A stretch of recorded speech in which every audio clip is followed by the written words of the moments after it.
Biblia. Ang usa ka buotan nga asawa mao ang kalipay sa iyang bana, ang iyang ibaluan. Usa ka mas makusganon nga lalaki. Ang usa ka asawa nga dili upalabig sulti mao'y usa ka gasa gikan sa Ginoo. Ang maong pagpugong dalaygon nga dili matukip sa mga pulong. Ang usa ka buotang asawa may katahong nga walay katapusan. Mao kini ang usa sa iyas nga dili masukon ang iyang pag-iilhon. Ang katahong sa usa ka maayong asawa diha sa iyang maayong pagkahikay nga balay sama sa adlaw nga nagsidlak sa utok-utok sa kapamanuran sa Ginoo. Ang atong naputi o pangyo sa Barcelona, nagiguban na sa pagsaulog sa kamento sa Ginoo. FYI, for your information, 28 years ago, ako binagkasal sa ilang papa ko. Tingnan ko katigulang. Sa pagkasilatan, late kayo ko dito sa pagkakilang late. Nagawa ka lang ng lingkap tungkol sa late kayo ko. Kaya kanyang tungkol, linger ko sa palo. Kaya hindi na. Pang praise always late. Kanina, ako lang lumunong kaya kung mahulungot pa kayo, kaulat pa ko. Ano ba yung dyan mo? Kapaso na. Sakto ko na kasi dos, nawala ko na. So, ako na muna, magkasarap mo ko. Sana, sa akong inasal ka niya. And it's my wish and prayer na beginning this day, and until 30 years or more, you will still be happily. Ako sa lumasan. So, sa pagtiayon, ang ilang relasyon, kinahanglan ako sa Diyon. Ang tapong linya ba, na kikyo, ano na silang usala. Ang Ebanghelyo ng Jones, nag-ingon na sa sinugdan ko noong himog sa Ginoo, lagi ang bayan, na silang tuha mga humusa, ng isang kinsa, kulay isang usa, may kinsa na makakukulang ninyo. Sibikan ka noon, pagpuyo mo, usahan mo ng ginagawa. Kinahanglan mo na ka, kinahanglan na mananggit ka sa imo, asawa. Inibalik din mo, mananggit ka dahil naabot ako.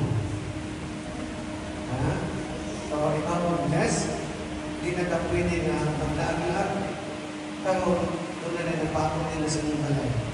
Nagpaabot tayo, wakay, pinututan.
Santa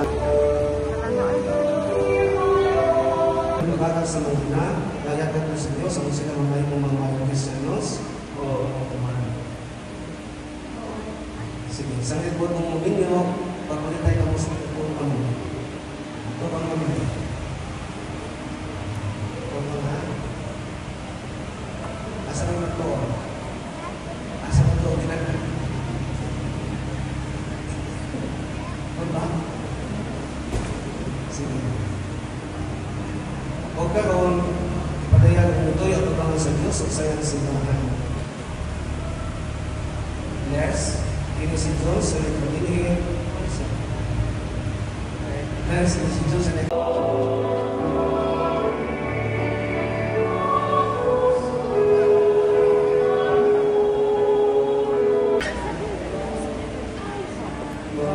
Okay, fathers, please stay where you are. Father King and Father Talangin. Requesting the parents to please join the group. Mr. and Mrs. Itombiko and Mr. and Mrs. Itosana Jr., please join the group. Sequoia is set corrected.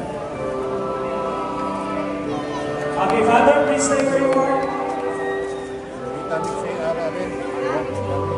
Father Talain.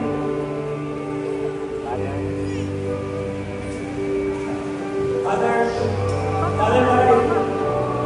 Father.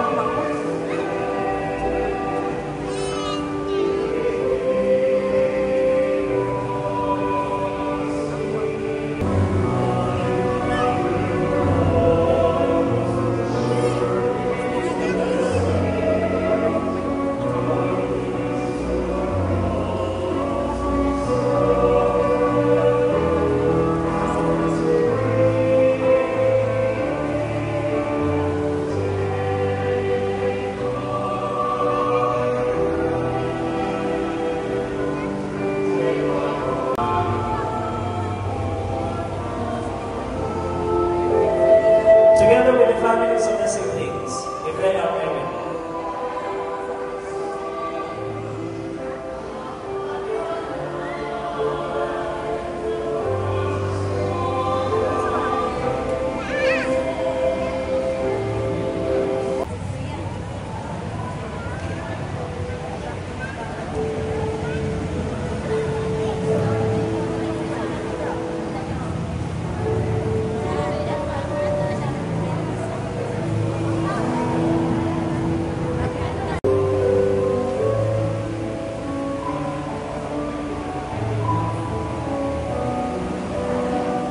Thank you so much.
Okay, just stay where you are. All Ninans, stay where you are.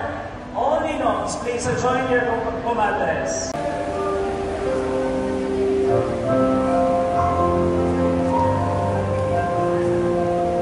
Thank you so much, Ninongs. Let's now invite our secondary sponsor, the Pay It Forward and Canal sponsors, please.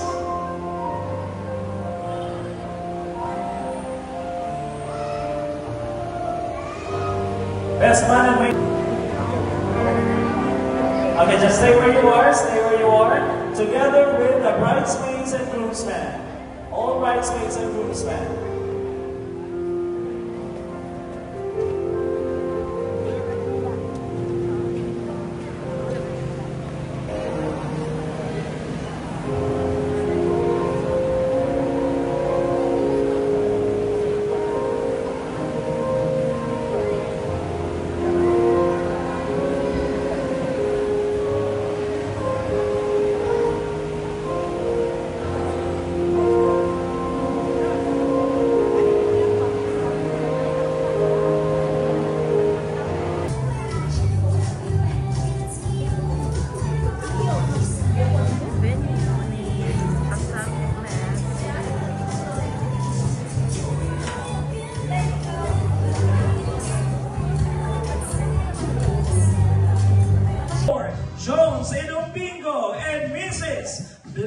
Angel, si Kuya Edong Bingo!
Alright, so this time, ladies and gentlemen, together with Team Tusanto, let's have our fast dance. Alright, when you see somebody, come on, just follow the steps.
So you may encounter in the future.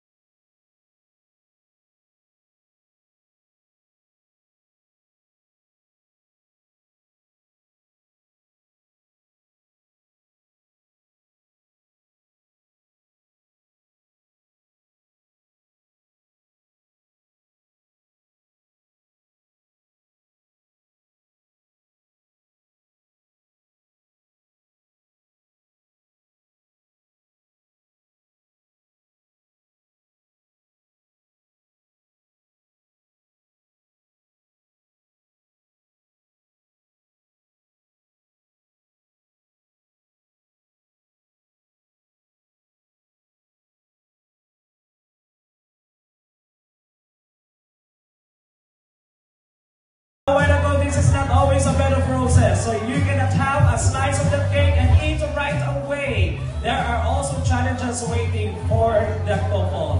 And I will throw the first challenge to you, Les Angel. Les Angel, you're holding the fork right now with a cake on it. The challenge is, how are you going to give this cake to your handsome husband in your sexiest way? Remember this? We want to see you give this cake to your husband in your sexiest way. DJ, music please. Make it sexy.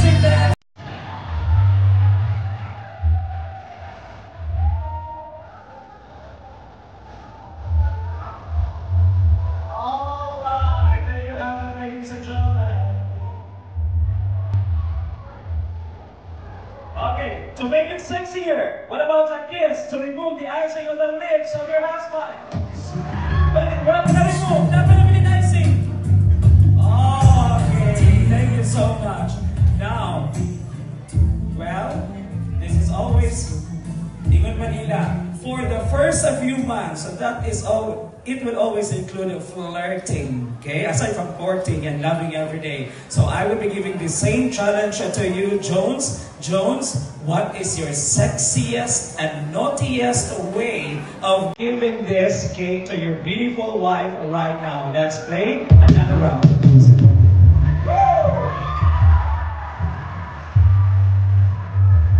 Ladies and gentlemen, this is Mr. Jones Domingo.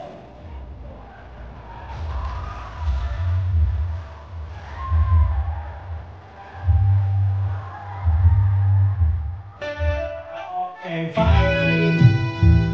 Now, please, ladies and gentlemen,